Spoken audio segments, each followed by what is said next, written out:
Salut tout le monde, salut Catherine. Salut Pablo, salut à tous. Petit débrief de milieu de semaine. Rapide, Rapide, très rapide. Après la conférence de presse géante du président de la République qui a été retransmise en direct sur TF1, sur France 2, sur CNews, sur BFM, sur France Info, je sais pas quoi, partout, pendant un peu plus de 2h15. Une conférence de presse où il a essayé de redonner les grands axes de la politique qu'il entend mener avec le gouvernement de Gabriel Attal pendant les 3 prochaines années.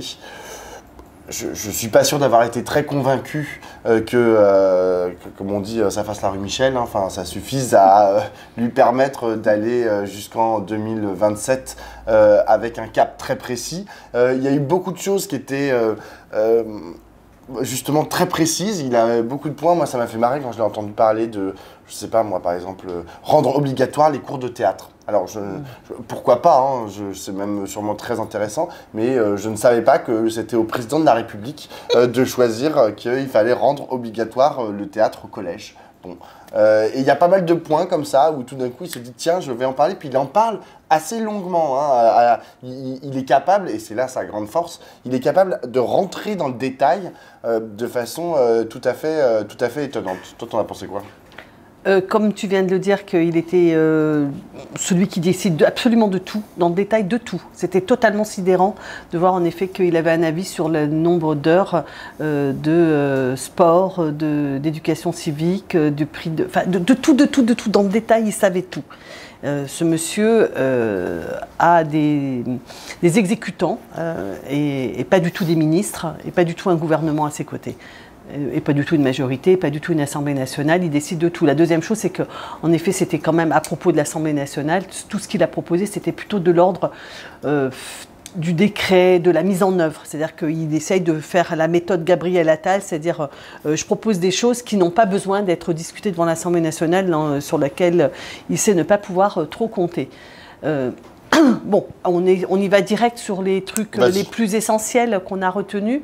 Bon, tout le monde a dit c'était très nostalgique, un discours nostalgique, d'une nostalgie évidemment qu'il n'a pas connue et qui n'existe pas. Hein, c'est-à-dire qu'il a raconté l'histoire d'une France qui n'a jamais existé, la cérémonie de remise des diplômes, l'uniforme à l'école, des choses comme ça qui tentaient de donner un sens à l'idée de l'école républicaine remise au centre du projet républicain. Pour que la France reste la France. Pour que la France reste la France. Donc la France reste la France, mais la France d'une France qui n'a jamais existé. Bah, quand on dit la France reste la France, souvent on pense à une France fantasmée. Hein, voilà, c'est ça. Donc ça, c'était tout à fait réac, vieux jeu, comme l'expression qu'il a employée, puisque c'est une journaliste qui le lui a demandé, et voilà, il s'en est défendu, mais évidemment, tout le monde a remarqué le caractère ringardos de ce qu'il a proposé. Mais ça, au-delà de ça, moi, les deux choses qui m'ont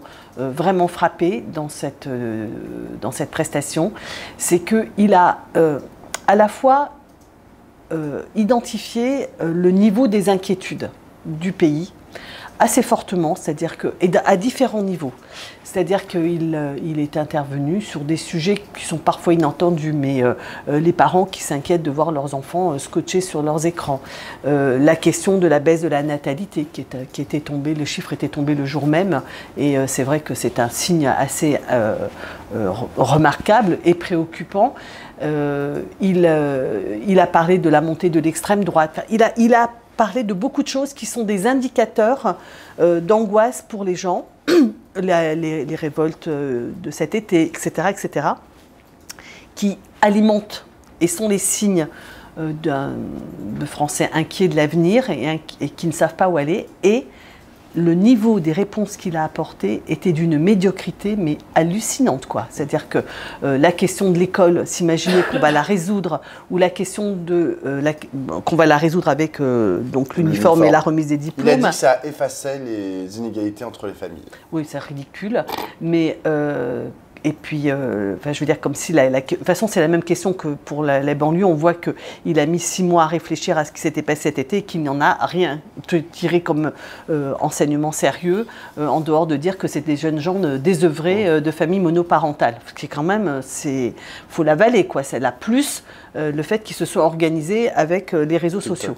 Voilà. Donc, c'était quand même d'une analyse d'une pauvreté invraisemblable et tout était comme ça. C'est-à-dire qu'il y avait une espèce d'écart entre on va réarmer le pays, on va faire la France reste la France, on va faire la République, etc., etc. On va faire nation et pas simplement société. Enfin, il y en avait plein la bouche, des grands mots. Et quand on mettait en regard de ça ce qu'il disait, c'était de l'ordre du symbolique, tout le temps de l'ordre du symbolique. Et c'est pas moi qui vais contester l'importance du symbolique, mais c'est un symbolique pauvre. Oui. Le symbolique, c'est fondamental, mais les symboles, il y a des symboles puissants, et puis il y a des symboles rikiki. Et ce qu'il a raconté, c'était du symbolique très très pauvre. La deuxième chose dont je parlerai, mais je parlerai après, c'est sur le Rassemblement national. Moi j'allais parler du Rassemblement national. Vas-y, enchaîne. Sur le Rassemblement national, c'est intéressant parce qu'il l'a vraiment ciblé. À plusieurs moments dans ses prises de parole. Il l'a ciblé. D'ailleurs, ciblé, ça veut dire deux choses. Ça veut dire à la fois il l'a pris comme une cible, c'est-à-dire qu'il l'a attaqué, mais ciblé, ça peut aussi vouloir dire que c'est un objectif. Et moi j'ai un peu vu ça, c'est le double sens du mot cible. C'est-à-dire que il essaye de faire monter Marine Le Pen comme une opposante dans la perspective notamment, alors c'est Jordan Bardella qui sera tête de liste pour les européennes, mais c'est ça qu'il a en tête. Je sais qu'une partie de la Macronie et Macron lui-même est obsédé par les élections européennes. Et en même temps, il a repris quand même une partie de son vocabulaire, ses propositions et globalement la direction politique qui est proposée par le Rassemblement national. D'ailleurs, hier, moi j'étais sur BFM TV et il y a deux élus du Rassemblement national qui sont intervenus et les deux on leur a dit qu'est-ce que vous en pensez de cette conférence de presse, et les deux de répondre c'était pas assez. Il a identifié quelques sujets qui nous intéressaient, par exemple la généralisation de l'expérimentation du SNU, mais nous on veut rendre le SNU obligatoire. L'uniforme, il veut l'expérimenter, nous on veut le rendre obligatoire pour tout le monde. C'était comme ça pour tout. Il disait sur l'immigration, en gros, c'est ça, sur l'immigration il veut en renvoyer 100, nous on veut en renvoyer 1000. Voilà. C'est toujours... mais la direction, pour le coup, est exactement la même. C'est-à-dire que après, moi, la question c'est est-ce qu'il a complètement abandonné le « en même temps » qui était sa marque de fabrique autour de 2016-2017 ? Moi, je pense que oui. Sauf que, il l'a recyclé. Maintenant, le « en même temps », c'est en même temps de droite et en même temps d'extrême droite. C'est-à-dire que, non mais c'est vrai, il se situe plus du tout au même endroit politique. Peut-être aussi parce que la société s'est déplacée globalement vers cette droite et cette extrême droite, ou en tout cas, lui, c'est comme ça qu'il le sent et qu'il essaye de raisonner à ce niveau-là. Mais tout ça est quand même assez désespérant parce que plusieurs fois, il a dit qu'il veut être le barrage, je sais pas quoi, je sais plus les mots qu'il a utilisé, c'est pas le mot barrage, mais il a dit que son adversaire c'était le Rassemblement national. Il a d'ailleurs utilisé le mot Front National et pas Rassemblement national, mais pour quel effet ? Je veux dire, le problème c'est qu'aujourd'hui Emmanuel Macron, il est comptable des 7 années qu'il a passé au pouvoir, et qu'est-ce qui s'est passé avec le Rassemblement national ? Il n'a fait que grossir, il n'a fait que, élection après élection, il gagne des voix, ils ont de plus en plus de place dans l'espace politico-médiatique, et le problème d'Emmanuel Macron, c'est qu'il a une technique qu'il applique depuis 2017, c'est-à-dire en gros d'essayer de marcher sur leur plate-bande, etc., en se disant si je fais moi, je le ferai de façon un peu mieux que si c'est eux qui sont au pouvoir. Le seul problème, c'est que ça ne marche pas. Ça n'empêche pas le Rassemblement national de continuer, élection après élection, de monter en France. Et ce qui m'hallucine, et j'en terminerai là-dessus, c'est qu'il est incapable, mais c'est un peu ce que tu disais tout à l'heure sur les banlieues, etc., d'en tirer une quelconque leçon. C'est-à-dire de se dire, en fait, peut-être qu'effectivement, c'est pas le bon... copier leur programme de façon édulcorée, c'est peut-être pas la meilleure façon de le combattre. Alors, moi, je suis encore plus atteinte parce que j'ai entendu hier. quand il a pris directement, explicitement cette question du Rassemblement national, ce qu'il a dit, le Rassemblement national, il faut dire ce qu'ils sont, c'est l'appauvrissement l'appauvrissement des Français. Donc il le prend sur le terrain économique. Il dit, il faut dire, voilà, ils vont appauvrir les Français et ils sont des menteurs. D'ailleurs, ils ont copié le programme de l'extrême gauche. Ils ne disent pas comment on finance la retraite à 60 ans et l'augmentation du SMIC. C'est-à-dire que, en fait, sa façon d'attaquer l'extrême droite, c'est pour dire qu'ils sont comme l'extrême gauche. Enfin, c'est complètement... Enfin, il y a d'abord, il le prend sur la question économique, donc le danger de l'extrême droite. La gauche, c'est pareil, hein. Le danger, une partie de la gauche fait pareil. Je vous renvoie, pour ceux qui l'auraient éventuellement pas vu, Martelly a fait hier un papier dans Le Monde, qui a été publié dans Le Monde, sur comment on combat l'extrême droite, que j'ai trouvé, comme souvent, très intéressant, de Roger Martelly, et dans lequel il dit justement on ne peut pas se contenter de le critiquer, il faut être capable de proposer plus que des propositions de programme, mais un projet, et que la gauche, pour l'instant, elle n'est pas du tout au rendez-vous. Je ferme la parenthèse sur le papier de Martelly qui n'a pas été publié par Le Monde. Mais il axe son attaque sur la question économique en se référant au mensonge de l'extrême gauche, c'est-à-dire que l'extrême droite est coupable de copier l'extrême gauche. Enfin, je ne sais pas si tu vois le niveau de tordu dans lequel Emmanuel Macron est. Par ailleurs, il raconte que le Rassemblement national veut l'augmentation du SMIC, ce qui n'est pas vrai. La deuxième chose, c'est que donc il se contente sur le plan argumenté de prendre la question économique et sur le plan idéologique, qu'il récuse par ailleurs, puisqu'il dit on fait pas des valeurs, c'est pas un combat sur les valeurs, etc. Mais il faut répondre aux enjeux, etc. Là, je rejoins ce que tu dis, c'est-à-dire qu'en fait, il prend absolument tous les terrains du Front National et il dit en gros, je vais mieux répondre que sur ces enjeux-là, et c'est moi ils vont pas pouvoir m'attraper parce que je vais leur dire mais non, mais moi j'ai fait sur tous les terrains sur lesquels vous attendez. Et en aucune façon, il n'apporte, même sur les terrains qui sont les terrains idéologiques, il ne porte la contestation au bon niveau. C'est-à-dire qu'il ne conteste pas la question démocratique. Ils ne contestent pas le fond de leur idéologie qui est identitaire et xénophobe. Et la question de l'ordre, au contraire, il la reprend tout à fait explicitement.